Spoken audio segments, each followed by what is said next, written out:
You're about Shiva, right? Yeah, I mean, I grew up, conservative, had a bar mitzvah, and then I was pretty disconnected from Judaism for a long time and found my way back about 20 years ago. I mean, you have a huge following. You actually interview a bunch of people I know. I mean, I lived in Israel for 5 years. I saw that you interviewed Yishai Fleischer. And I spent a Shabbos with him when he lived in Beit El, probably 12 years ago. Uh-huh. And he was in our Sheva back then. And now he's the speaker for Hebron. Yeah, the also, voice of Gutman Locks actually designed the cover for 2 of his books. Rabbi Aaron, Israelites. Yeah, I mean, the whole Titty crowd. I worked for Jeff Seidel. I met Jeff. So I worked for him for a total of 12 years doing outreach through Jeff. I met everybody. Did you meet Shine? Shine was his buddy, right? Yeah, I was out of Israel when he was palling around with Shine. He doesn't hang out with him anymore. I'm not sure if Shine's even in Israel anymore. The Rabbanut didn't want to convert him because of his music. He himself claims to be of Jewish descent, of Ethiopian descent, but they still want to make him convert because they're not accepting him to make Aliyah on that basis. But they wouldn't accept the conversion? What? They wouldn't convert him. In other words, like in Israel, to convert, you have to open up a teak with the Rabbanut.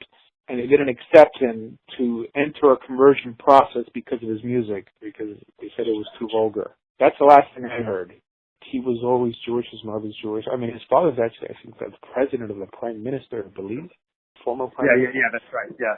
Yeah, supposedly they weren't allowing him to convert because they pretty much didn't like him. And that's a problem we have in Judaism in general. I mean, it's not really up to the rabbi to decide whether you could convert or not. It's really between you and God.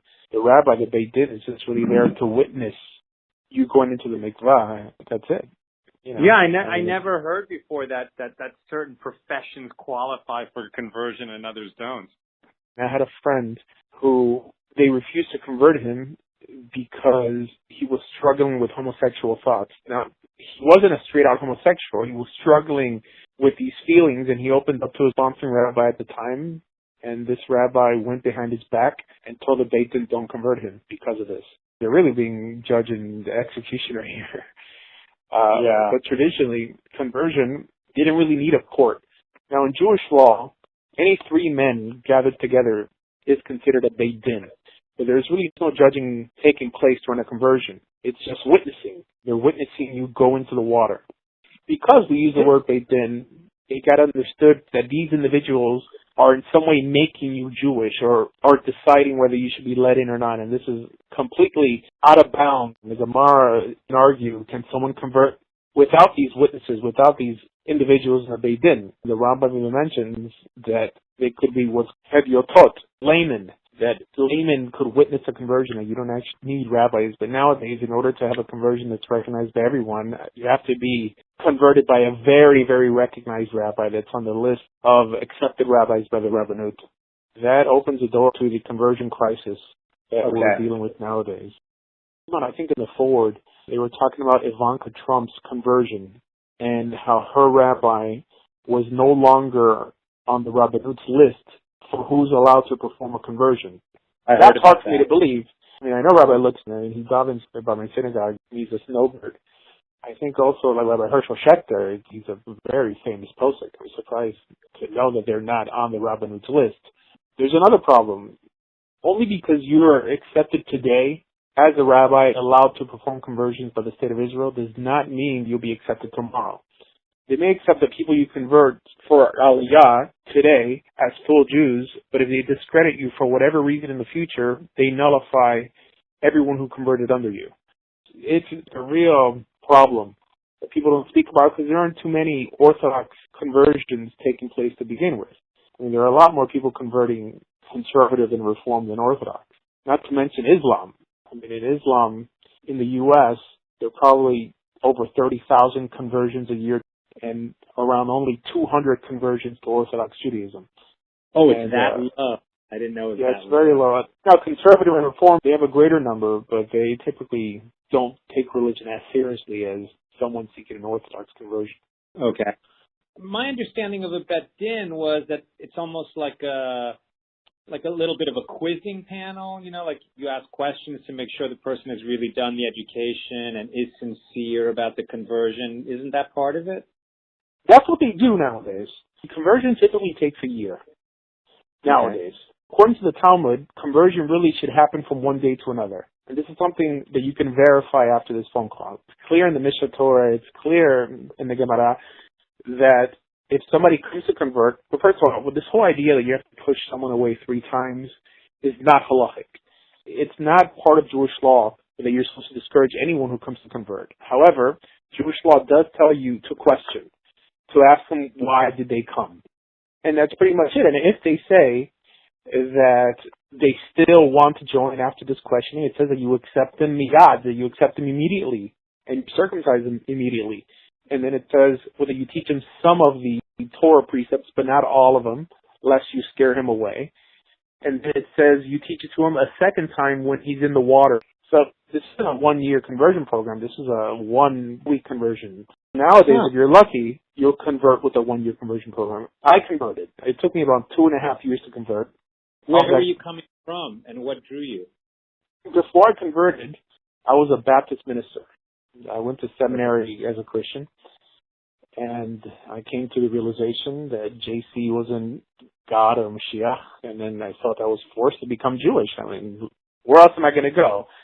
This idea of being a Ben Noach wasn't really familiar to me at that time. And even if it was, when people embrace that path nowadays, I try to redirect them towards Judaism. But anyways, I went to my local synagogue, and I just walked in, and I said, I want to be Jewish. And the rabbi didn't turn me away. So he just told me to just keep coming. That's what I did. This was in North Miami Beach, Florida. After I converted, I moved to Israel. I learned in Aish for a few years. Then I moved back to the States, and then I officially made Aliyah. And I spent about 5 years in Israel. And, I was part of the old city crowd. I was with Reb Chaim of Yerushalayim. I don't know if you know him. I mean, he was a big figure at the time. He passed away about maybe 4 years ago. And I was in the Kiruv Shabbos placement scene. Okay. Hanging out in the Rova.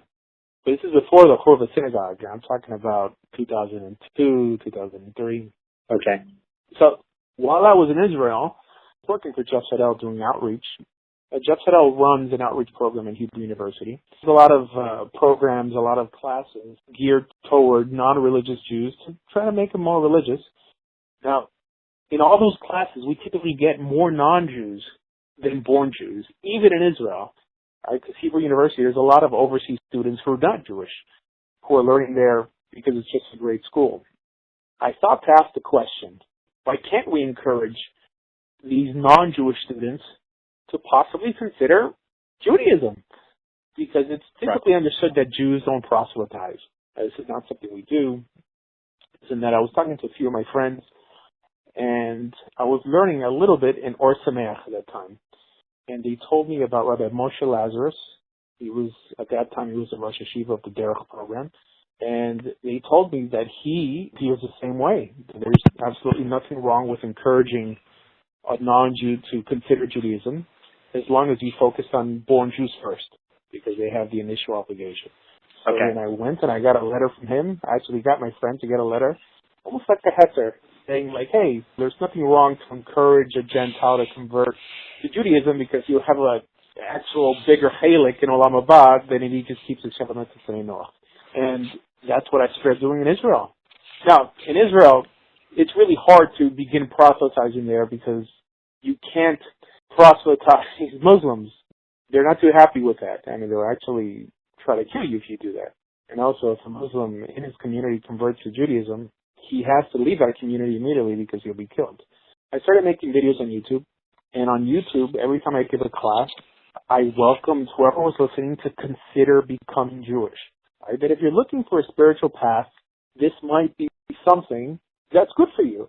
Back then, when I lived in Israel, I was the head of the Dennis Prager group in Israel. Yeah, Dennis loves this idea, right? I mean, right. Yeah. And I was actually one of the founders of Prager University with Alan Estrin. I was their first web designer for free. I heard Alan would talk about this. Alan and Dennis would talk about this idea of Prager University. I said, look, I'm a computer programmer. I'm living in Israel. I'm the head of the Israel Prager group. We spoke to Dennis in our meetings every month or so. Mm-hmm. And he said, sure, if you want to run with it, go. So I built their site. I ran it for 4 years. Once it got really big, they were with a private company and everything, but that's still so happy to be a part of what it's become. I mean, Prager University is really doing great things. But I found out that Dennis Prager actually believes in encouraging people to be Jewish. Yeah. And later on, I found out other rabbis also. Rabbi Shmuel Boteach, I think, has a similar approach. Rabbi Joseph Telushkin. So it's not really a monolithic idea that Jews do not encourage non-Jews to become Jewish. What is Rabbi Telushkin's approach? Him and Dennis Prager have the same idea, that if a Gentile doesn't have a religion and he's looking for spirituality, that he should consider becoming Jewish. Not that he has to become Jewish, just to remind him that the doors are open. Now, This is not an approach that most Orthodox rabbis take. They actually actively discourage. For example, in North Miami Beach, Florida, that community is around 95% black, perhaps 3% Jewish, 2% Hispanic. You walk into that synagogue, and it's like you went into a time machine to Europe in the 20s. Everyone is white. And that type of segregation takes effort. Because you're just not going to get it unless you really are showing, perhaps in indirect ways, that you don't want outsiders in. That there's a strong insular vibe just throughout the whole Jewish community. And it's not just in North Miami Beach. I mean, I've seen this almost everywhere I've lived. So I encourage non-Jews to, hey, consider becoming Jewish. And it'll help them live a richer and fuller life. And I think that's one of the main things that people attack me on, just because it sounds so new. And, of course, the average Orthodox rabbi doesn't go along with that idea. So how would you verbalize the average Orthodox rabbi's best argument? I mean, if you give him the benefit of the doubt, why would he oppose you? I think the argument that's typically used, not necessarily by rabbis, but by Jews in general, is the argument of Ruth. They're saying, well, Ruth was turned away 3 times. And why shouldn't we in some way emulate Naomi there, pushing this potential convert away? So if you study that portion of Ruth, it shows that the reason that Naomi was testing her and pushing her away was because she thought that Ruth only wanted to join the Jewish people to save herself from the famine. So she really wanted to be sure that Ruth was serious. However, our rabbis don't use that as an example. In other words, we don't poskin halakha from Ruth. It has to come from the Chumash itself. In the Rambam and the Sirabia, in the Gemara and Yevamos, it's always the Sinai experience that illustrates how we welcome newcomers in. Okay. And like it says in Parashat Re'eh, that God tells the Jewish people that by doing this, you'll be choosing a path of life versus a path of cursing. In other words, that by remaining a non-Jewish individual, and no whites fall under that rubric, it's an inferior path. So nowadays it's peddled like an alternative to Judaism, to say that a no-white is just as pleasing to the Almighty as someone who keeps the Taryag mitzvot. It doesn't make any sense. If someone does more, puts in more effort, by keeping our God's law, it seems that out of merit, he would be more pleasing to the Almighty. But the way it's taught nowadays, especially by groups like Chabad, is that a Gentile just has to keep 7 laws, and God made you a Gentile, and you should be proud to be a Gentile. And God, if He made you a Jew, you should be proud to be a Jew. But it has nothing to do with doing less or more, but just being happy with the way you were created. Right, and then they would point to Sanhedrin and say that everybody has a place in the world to come. Right. That, and then Gil has a pretty well-watched video about the Noahide laws, Gil Locks. And he'll say, you're doing great. This is all you need. You're doing the part that you were given, and it's fantastic, and you have a place in the world to come. Now, I understand what you're saying, but if a person, feels drawn, then what would become available to him in becoming a Jew is, a much more multifaceted and all-encompassing, manner of service that isn't available until he becomes Jewish. There's just many more mitzvot and et cetera. Now, I had thought that, or I guess I heard somewhere that The reason you turn people away a few times is because prior to the conversion, they're only liable for the 7 mitzvahs, and afterward they're liable for everything else. So if they're not serious, then what before didn't matter now becomes an avera. And so you're sort of, it's a benefit to them to keep them a little bit at arm's length until they're like, no, really, I want to do it. I really want to do it. It does mention that after they convert, they fail to keep Shabbat, they're liable to the death penalty. But it doesn't tie that in to pushing them away in any instance. The reason why is that a Gentile, if he fails to keep any of the 7 laws, he has to be killed. And this is part of Jewish law 101, that if he breaks any of the 7 laws, if he steals a sheva pruta, an item smaller than a penny, he's liable to death penalty. In that sense, it seems that it's better to be a bad Jew than a good Gentile, from a halachic perspective. Now, this isn't God doing the killing. You're saying that the penalty for the so-called Noahide commandments is different for the Goy than it is for the Jew? Well, a Jew has to keep more than 7 laws, but if a Jew steals, he's not liable to death penalty. While if a Gentile steals, he is. Really? Absolutely. Theft in Judaism, you have to repay what you stole. Right, plus more. The fifth, etc. Right, correct. But a Gentile is liable to death penalty. Now, if you have your computer in front of you, just type in 7 laws and death penalty. It's clear in the Rambam and Hilchos Malachim that they're liable for the death penalty for breaking any of the 7 laws. So this is why... This is the ger that lives among you in the Holy Land, or any ger? Or not a ger, but I mean a Gentile. It's talking about a ger toshav. A ger toshav is a resident alien. So being that the individuals doing the killing here are the Sanhedrin or the judges appointed under the Sanhedrin, because there's a mitzvah of dinim, for them to establish courts, but under higher Jewish courts, this only takes place in the land of Israel. A ger toshav doesn't exist outside the land of Israel. So that's why it's not all Gentiles, but it's Gentiles who are under the authority of the Sanhedrin. Now, we don't have a Sanhedrin nowadays, so nobody gets put to death. Right. But I mean, even in the ancient world, this sounds similar to the law of the gluttonous son, right? I mean, there never was a gluttonous son executed, and there probably never was a Gentile executed for stealing a pruta, right? Right. The Rambam says that the reason Shimon and Levi attacked Shem was because of the 7 laws, because they were liable to the death penalty. I mean, he ties it in as something that did happen, but it's more based off of a medrash than actual Jewish history. To get Shimon and Levi off the hook. Yeah. Right. I mean, there's a lot of midrash that paint our patriarchs in a good light. I think they actually hurt the story. Yeah, it's a little less relatable. But their father did not let them off the hook. Right. Right. Yaakov was very upset. And I think on the Meforshim show whether Yaakov was right for being upset and they were wrong for taking revenge. But that's neither here or there. I mean, there aren't Gentiles being put to death nowadays, but I think that it... So let me understand the issue, right? We have to be very clear. There are subtle distinctions here. One is a Gentile comes to you, says, I want to convert. How do you talk to him? One path might be, you just say, no, it's not for you, 3 times, or I guess twice, and then he comes back the 3rd time. Then you say, okay, let's go.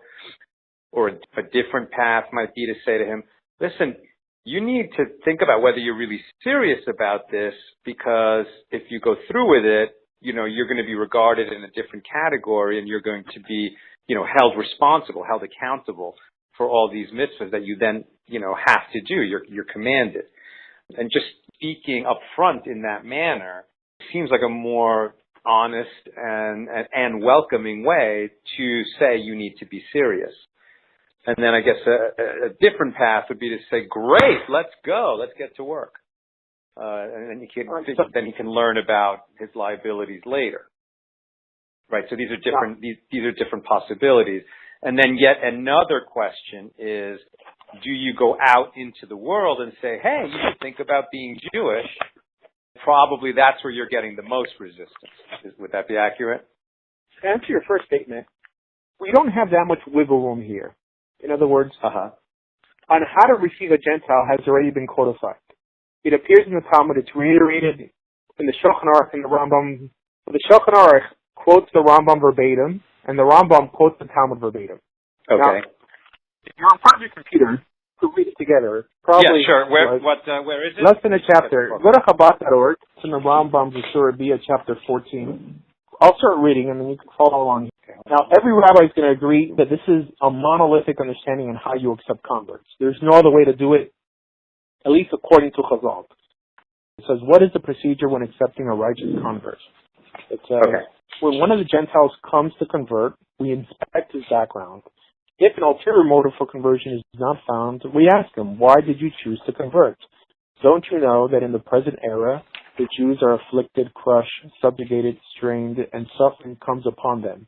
If the answer is, I know, would it be that I be able to be a part of them? We accept him immediately. We inform him of the fundamentals of the faith, i.e. the unity of God, and the prohibition against the worship of false deities. We elaborate on this matter. We inform him about some of the easy mitzvot and some of the more severe ones. We do not elaborate on this matter. We inform him of the transgression of not leaving leket, shechicha, peah, and the second tithe. And we inform him of the punishment given for violating the mitzvot. What is implied? We tell him, before you came to our faith, if you partook of fast, you were not liable for your soul to be cut off. If you desecrated the Sabbath, you were not liable to be stoned to death. Now, after you convert, if you partake of fast, you are liable for your soul to be cut off. If you desecrate the Sabbath, you are liable to be stoned to death. It says, we do not teach him all the particulars. This is the key point here. It says, we do not teach him all the particulars, lest this cause him concern and he turn away from a good path to a bad path.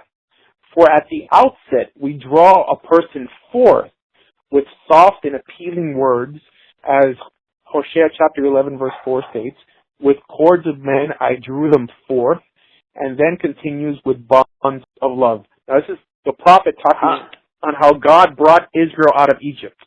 And then it says, just as he is informed of the punishment for disobeying the commandments, so too he is informed about the reward for their observance. We tell them that by observing these commandments, he will merit the life of the world to come. For there is no completely righteous man other than a master of wisdom who observes these mitzvot and knows them.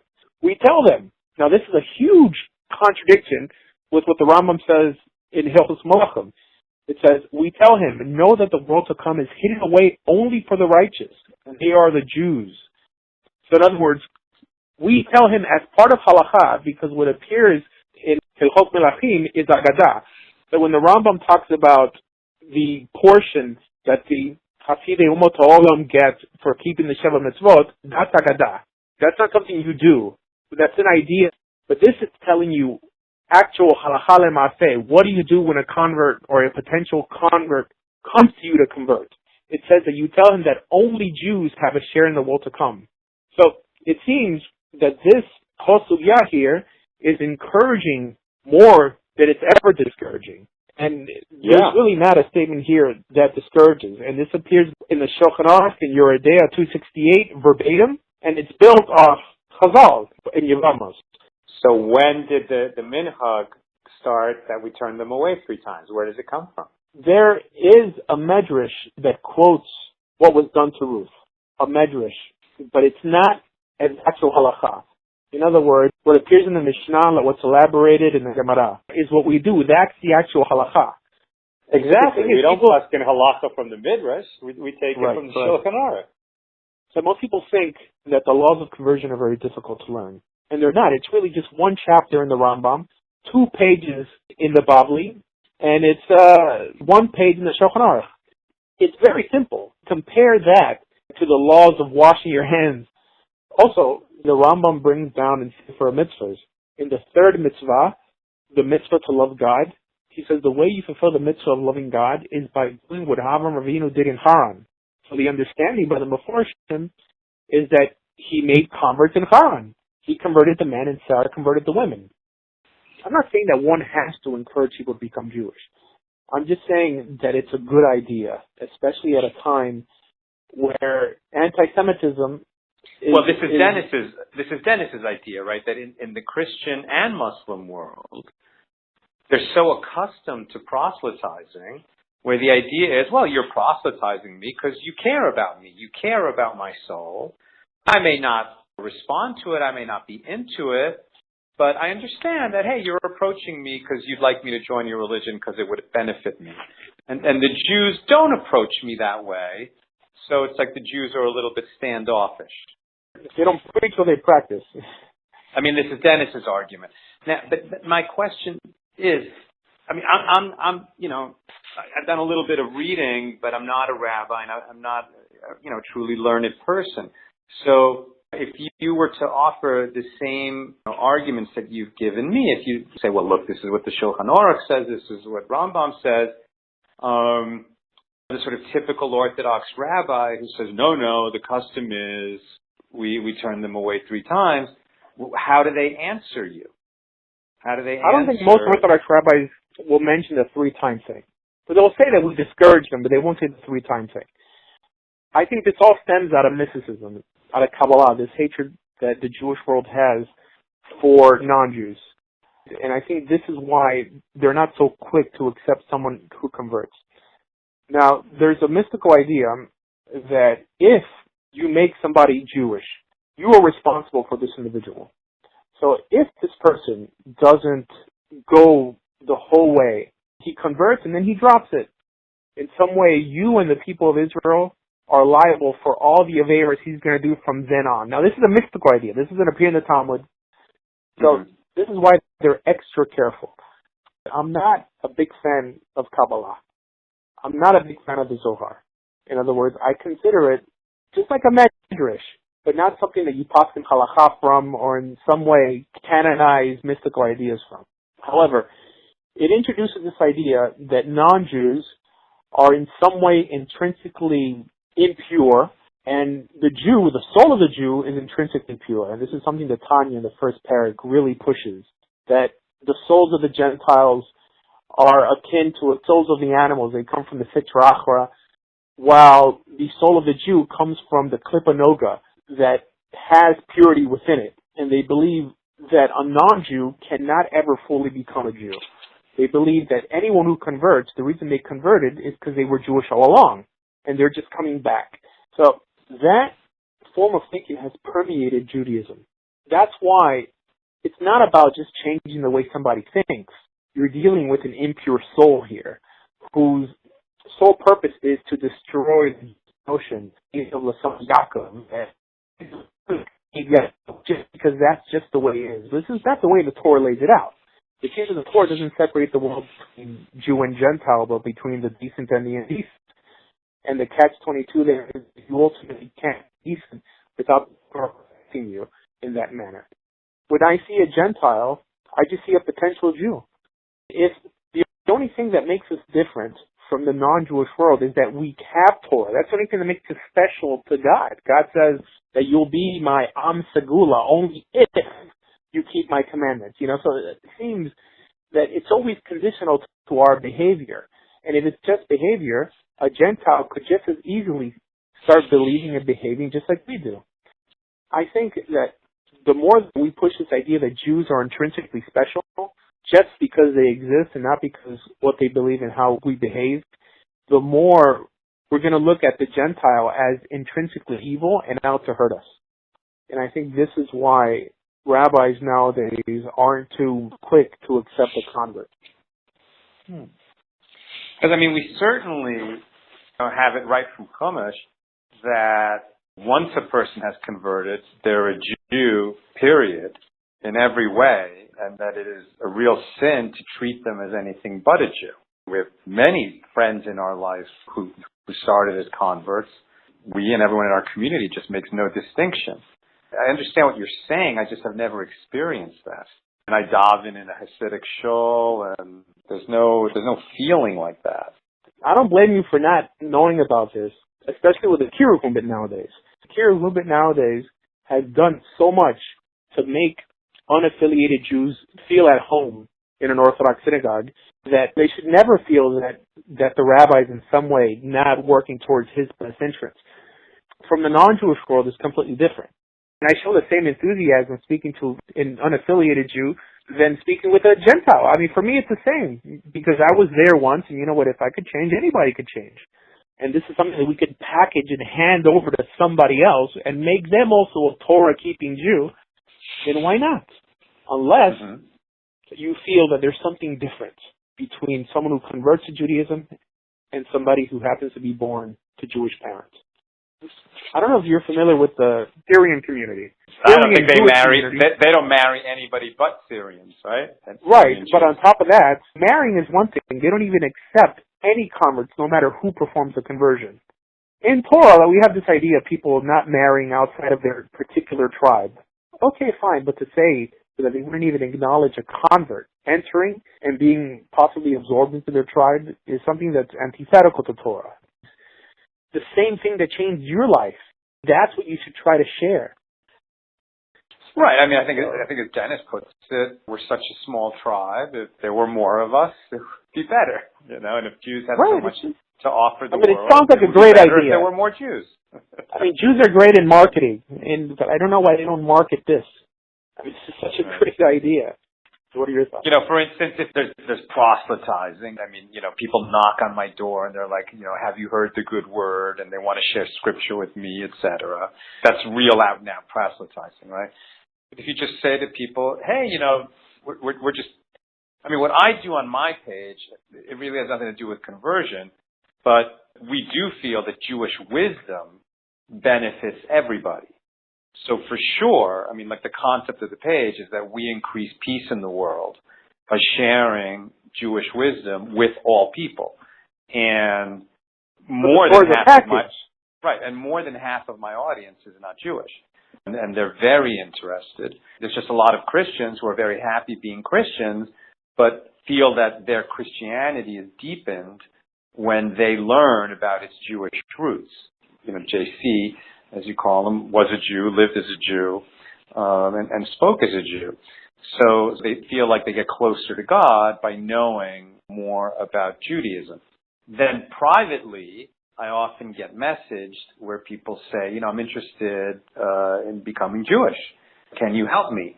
And then, you know, I always say, look, I'm not a rabbi, but here are some resources, and I just point them to places like Chabad.org and encourage them to meet a rabbi in their community, etc. Would you say that your site is a place that people who are interested can go and get more resources? Yeah, right? Yeah. All my videos are on YouTube, but on my website, bejewish.org or TorahJudaism.org. I have articles as well, a few translations of the Shulchan Aruch there. But see, the thing is, the Torah itself doesn't distinguish between wisdom and straight-out law and hukim and things we may not understand and tie into practical wisdom. In other words, with the idea that someone is in some way dissecting the Torah and saying, this portion of wisdom is what I'm going to offer the non-Jewish world, but we Jews have to keep all this other stuff we don't understand. It's not really up to us. In other words, it's a package there. If putting on tefillin, if sitting in a sukkah is meaningful to you, it could be meaningful to a Gentile as well. And ultimately make him possibly your brother one day. I don't know where this idea came from, but that we pick and choose what we share. In other words, it says in the Torah that by us keeping his mitzvot, the world, the non-Jewish world, are going to look to us and say, we're a wise and discerning people, i.e. that they should join us. It just seems like such a simple idea. And this idea about proselytizing. I worked with JAM before. You heard of JAM out of LA? Moshe Zeret, Baruch Zeret? What does it stand for? Jewish Awareness Movement. No, I'm not aware of it. Yeah, they're in other colleges there, the universities in Los Angeles and in Southern California. So what they do, they go up to every student and say, hey, are you Jewish? Are you Jewish? Are you Jewish? If that's not proselytizing, I don't know what is. They proselytize just how Christians and Mormons proselytize, but when they do it towards Jews, they don't consider that proselytizing. And the Chabad, for example, they encourage non-Jews to live by the Sheva Mitzvahs B'nai Noach. That's also proselytizing. So it's not that they're against proselytizing. They're just against proselytizing Torah to Gentiles.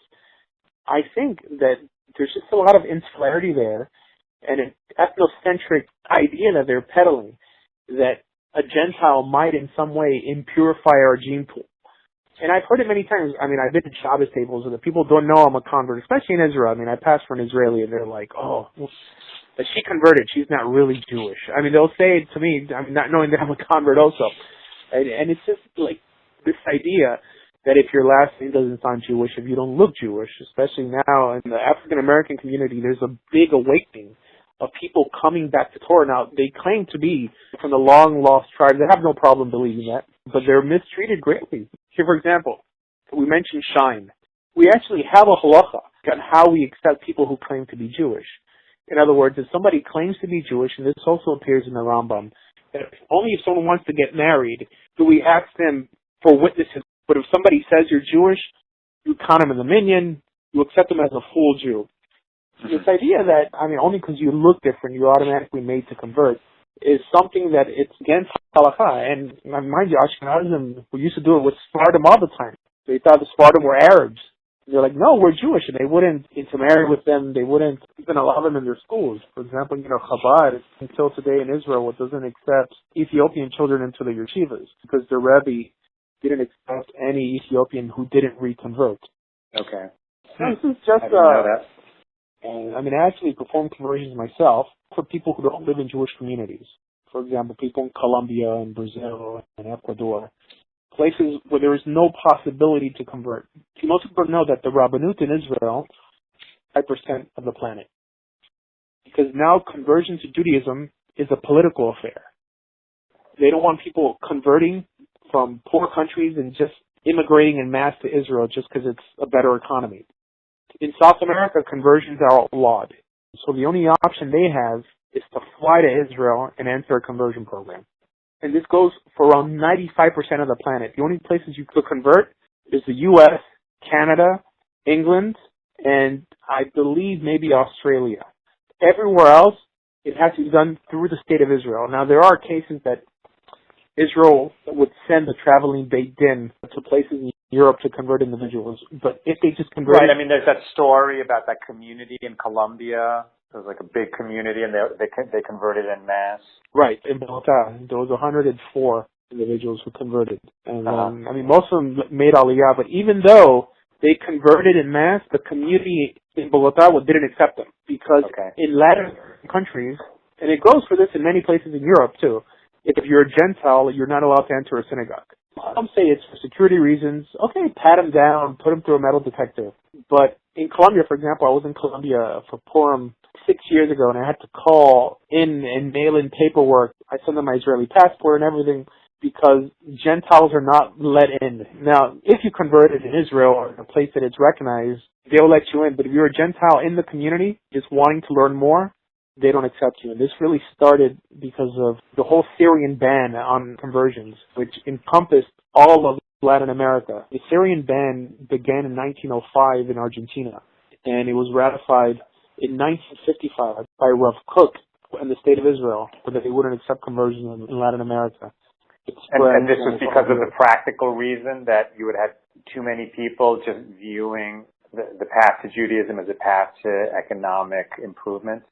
Not necessarily. Well, the Syrian community in 1905 did it because of intermarriage. They saw Jewish men marrying Gentile women and converting them.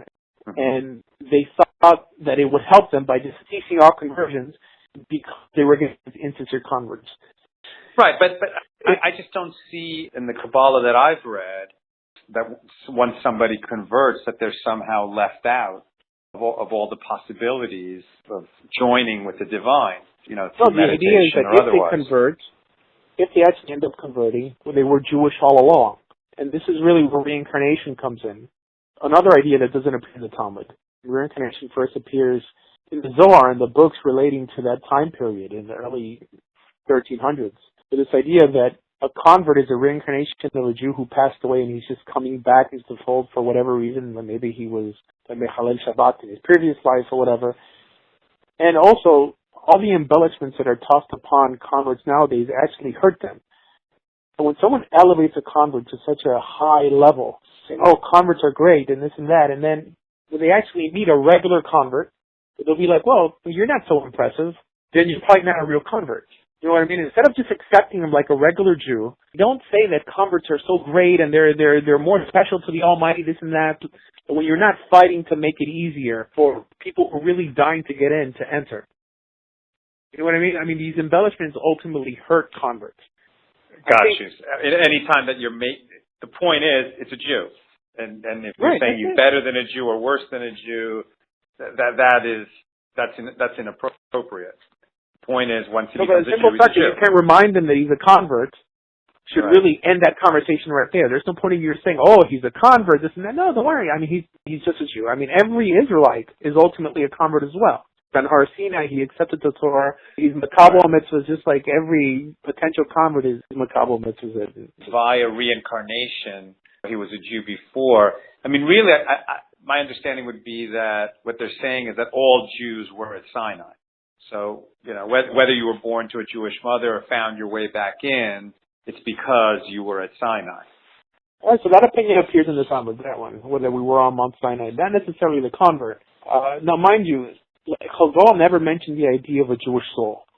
This is something that first appears in the Zohar. Now, souls exist, but the idea there's a specific Jewish soul versus a non-Jewish soul is something that the Zohar and Lurianic Kabbalah ran with.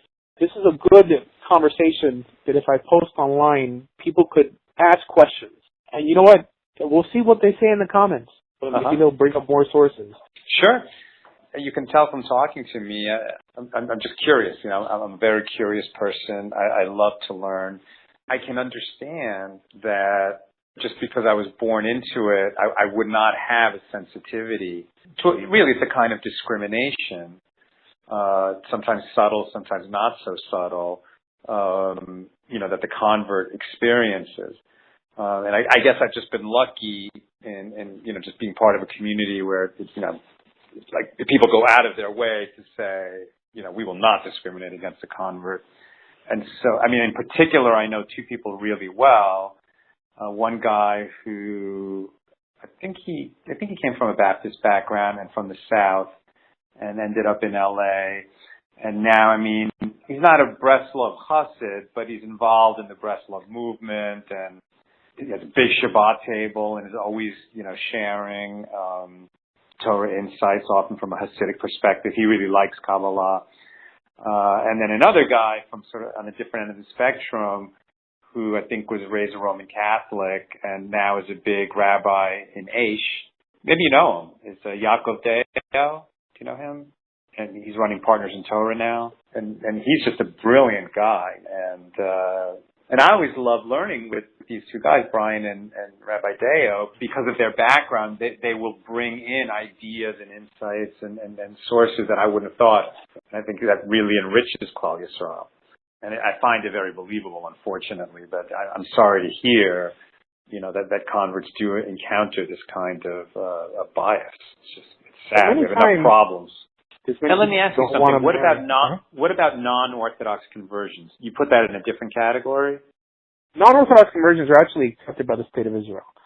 In Israel, there's a Sochnut, which is a Jewish agency, and then there's the Rabbanut. So the Sochnut is in charge of seeing who's Jewish. However, they are only in charge of reforming conservative conversions. That means it's a lot more organized if you convert Reform Conservative to make Aliyah than if you convert Orthodox. Because the rules are, if you convert Orthodox, the Sochnut no longer deals with you.